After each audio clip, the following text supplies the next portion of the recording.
Monsieur le ministre, Monsieur le président de la commission des lois, Monsieur le rapporteur, chers collègues. Le projet de loi visant à proroger le délai de résorption du désordre foncier en Corse s'inscrit dans une problématique à la fois historique et juridique, mais aussi profondément ancrée dans les réalités spécifiques de ce territoire. La Corse, avec son identité propre, son histoire et ses particularités géographiques, mérite que nous considérions ces enjeux avec toute l'attention qu'ils exigent.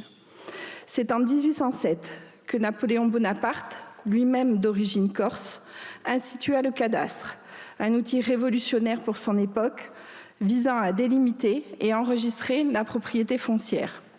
Il affirmait alors « Une bonne administration commence par une bonne répartition de la propriété ». Pourtant, plus de 2 siècles plus tard, cette ambition reste partiellement réalisée sur l'île.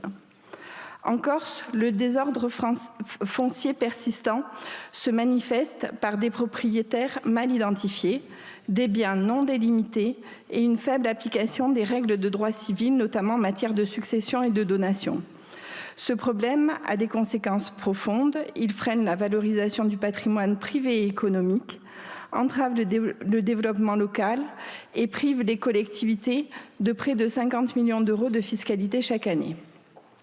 Cependant, il serait injuste de traiter ce sujet comme une simple question administrative et fiscale. La Corse, avec ses particularités géographiques, la transmission familiale de ses terres et un attachement culturel unique à son patrimoine, nécessite une approche adaptée qui respecte cette singularité. Les mesures spécifiques, comme les exonérations fiscales temporaires prévues dans ce projet de loi, doivent être envisagées dans ce cadre. Ces exonérations, bien que dérogatoires, sont une incitation forte à régulariser les situations cadastrales et doivent être perçues comme un levier pour résoudre un désordre hérité de siècles de pratiques complexes et souvent inadaptées aux réalités insulaires. Il faut toutefois aller plus loin et si ces exonérations sont nécessaires, elles ne suffisent pas à résoudre le problème structurel. Le GIRTEC, cet organisme public chargé de la gestion et de la modernisation du cadastre corse, joue un rôle essentiel, mais ses moyens, aujourd'hui largement insuffisants, doivent être considérablement renforcés. Cela passe notamment par le recours, nous le pensons, à des géomètres et des experts fonciers qualifiés, travaillant sous la supervision du GIRTEC pour accélérer les régularisations et garantir des résultats concrets. La spécificité de la Corse justifie cette vision large, car il s'agit de rétablir une justice foncière et fiscale adaptée à ce territoire singulier. La valorisation des terres corses ne peut se faire sans respecter leur caractère, encore une fois, patrimonial, culturel et économique unique.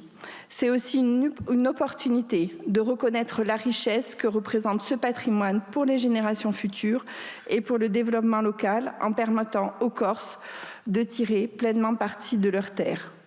En conclusion, ce projet de loi, en prorogeant les délais, offre une chance de répondre aux besoins spécifiques de la Corse, même s'il est encore insuffisant pour résorber rapidement les désordres fonciers. Nous devons soutenir des mesures qui respectent les particularités insulaires, tout en garantissant une modernisation du cadre foncier. C'est une responsabilité collective et un devoir envers ce territoire qui incarne une part essentielle de l'identité de la République. Le groupe UDR votera pour ce projet de loi. Je vous remercie.